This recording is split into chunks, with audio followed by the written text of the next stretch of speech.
तो देखिए, आज हम लोग पढ़ने वाले हैं क्लास 10th का बायोलॉजी का पहला चैप्टर, जिस चैप्टर का नाम है आपका जैव प्रक्रम यानी कि लाइफ प्रोसेस। ठीक है, चलिए इस चैप्टर को हम लोग पढ़ेंगे। देखिए, इस चैप्टर में हम बारीकी से सभी प्रश्नों को पढ़ेंगे जो आपकी एग्जाम व्यू से बहुत ही महत्वपूर्ण होगा।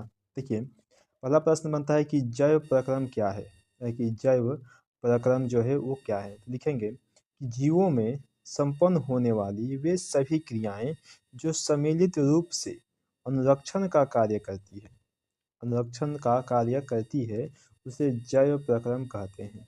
देखिए, यानी कि जीव में संपन्न होने वाली सभी क्रियाएं जो सम्मिलित रूप से यानी कि सभी मिलजुल करके क्या करती है कि अनुरक्षण का कार्य करती है, तो उसे ही हम कहते हैं कि वो क्या है कि जैव प्रक्रम है। अब देखिए, अगला प्रश्न है कि सजीवों के 4 प्रमुख लक्षण को लिखें, है कि सजीव के 4 प्रमुख लक्षण को लिखें। देखिए, लिखेंगे उत्तर कि सजीवों के प्रमुख लक्षण निम्नलिखित है।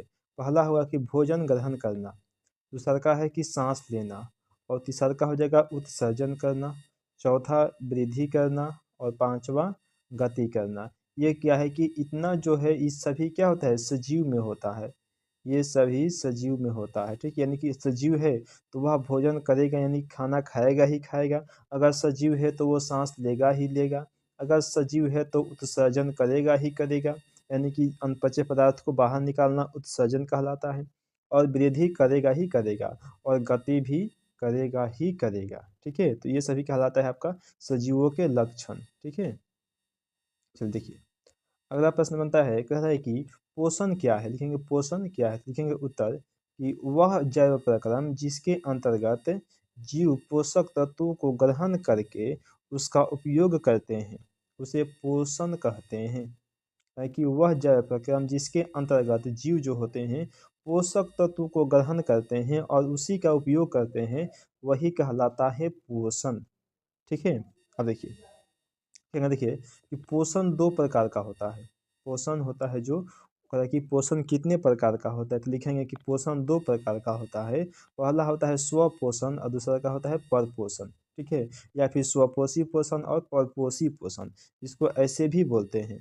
ठीक है, अब देखिए लिखेंगे कि स्वपोषण किसे कहते हैं।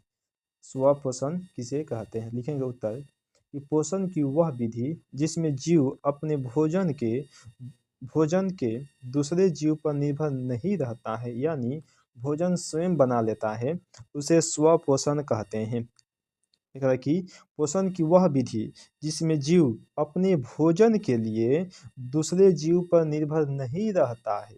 ठीक है, यानी कि अपना भोजन खुद अपने से स्वयं बना लेता है, उसे ही हम कहते हैं कि स्वपोषण। जैसे हरे पेड़ पौधे, ठीक है, हरे पेड़ यहाँ पौधे होगा, हरे पेड़ पौधे एवं शैवाल, जो हरे पेड़ पौधे होते हैं वह किसी पर निर्भर नहीं रहते हैं, बल्कि अपना भोजन खुद यानी कि स्वयं बना लेते हैं। ठीक है, अपने आप से अपना भोजन बना लेते हैं, वही कहलाता है कि स्वपोषण। चलिए देखिए, अगला है कि पर पोषण से आप क्या समझते हैं। लिखेंगे कि पोषण की वह विधि जिसमें जीव अपने भोजन के लिए दूसरे जीव पर निर्भर रहता है, कि पोषण की वह तरीका वह विधि जिसमें जीव अपने भोजन के लिए दूसरे जीव पर इसमें निर्भर रहेगा। ठीक है, यानी स्वयं अपना भोजन नहीं बनाता है, उसे पर पोषण कहते हैं। जैसे मानव, जानवर, ठीक है, मानव, जानवर, ये सब क्या होता है, यानी कि ये सभी के सभी क्या है कि आपका पर पोषण है। यानी कि यहाँ गलती लिखा गया है मानव जानवर, पानी थोड़ी होगा, मानव हो गया, जानवर हो गया, यहाँ पर कुछ और लिख सकते हैं, हाथी लिख सकते हैं। ठीक है, देखिए, अगला प्रश्न है आपका 7 नंबर, कह रहा है कि प्रकाश संश्लेषण क्या है, इस क्रिया का रासायनिक समीकरण लिखिए। लिखेंगे उत्तर में कि हरे पेड़ पौधे जल तथा सूर्य के प्रकाश की उपस्थिति में अपना भोजन तैयार करते हैं, तो उसे ही प्रकाश संश्लेषण कहते हैं। ठीक है, देखिए ये C6CO2 + 12H2O अभिक्रिया कराएंगे तो क्या बनेगा आपका C6H12O6 + 6H2O और O6O2। ठीक है, ये आपका होता है प्रकाश संश्लेषण का रासायनिक सूत्र। ठीक है, याद रखेंगे, इसको डायरेक्ट भी पूछता है आपका ऑब्जेक्टिव में, ये जो होता है आपका प्रकाश संश्लेषण का रासायनिक सूत्र होता है। तो देखिए, आगे लिखेंगे, अगला प्रश्न बनता है आपका, प्रकाश संश्लेषण के लिए पौधे कच्ची सामग्री कहाँ से प्राप्त करता है। तो लिखेंगे उत्तर में कि प्रकाश संश्लेषण के लिए मुख्य रूप से 4 चीज़ों की आवश्यकता होती है। कितने चीज़? 4 चीज़। देखिए 4 चीज़ में क्या है, पहला होता है आपका CO2, यानी कि कहाँ से मिलता है, कार्बन डाइऑक्साइड यह वायुमंडल से मिल जाता है। दूसरा का है जल, जो कि जमीन से मिलता है। सूर्य का प्रकाश, ये भी वायुमंडल से इसको मिल जाता है। क्लोरोफिल कहाँ से मिलता है, पत्ती के हरित लवक से मिलता है। ठीक है, यानी कि इन सभी की सहायता से क्या होता है कि पेड़ जो पौधे होते हैं, पेड़ पौधे वह अपना भोजन खुद बना लेते हैं। ठीक है, चल देखिए अगला प्रश्न है आपका, कह रहा है कि प्रकाश संश्लेषण की क्रिया के लिए सूर्य का प्रकाश आवश्यक होता है, प्रमाणित करें, अथवा प्रयोग द्वारा सिद्ध करें कि प्रकाश संश्लेषण में प्रकाश आवश्यक है।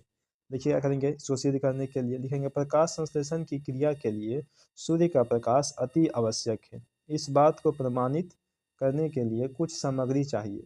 पहला क्या चाहिए, गमले में लगा एक पौधा चाहिए, एल्कोहल चाहिए, एल्कोहल जिसे हम लोग शराब बोलते हैं। ठीक है, उसके बाद आयोडीन का घोल चाहिए, काला कागज एवं क्लिप चाहिए। ठीक है, देखिए सबसे पहले हमें क्या करना है, क्रिया विधि। पहला, गमला में लगा पौधा को 2 से 3 दिन के लिए अंधेरे कमरे में रख देंगे, ताकि पत्ती जो है स्टार्च रहित हो जाए। दूसरा क्या होगा कि पत्ती के आगे भाग को काला कागज और क्लिप की सहायता से ढक देते हैं। सरकार में करना है कि इसके बाद गमला में लगा हुआ पौधा को 3 से 4 घंटा के लिए धूप में छोड़ देना है हमें। ठीक है, उसके बाद चौथा नंबर करना है कि पत्ती को तोड़कर, ये पल्ली नहीं पत्ती, पत्ती को तोड़कर जल से भरे बीकर में डाल देंगे और उसमें एल्कोहल मिला मिला देंगे, फिर गर्म करेंगे।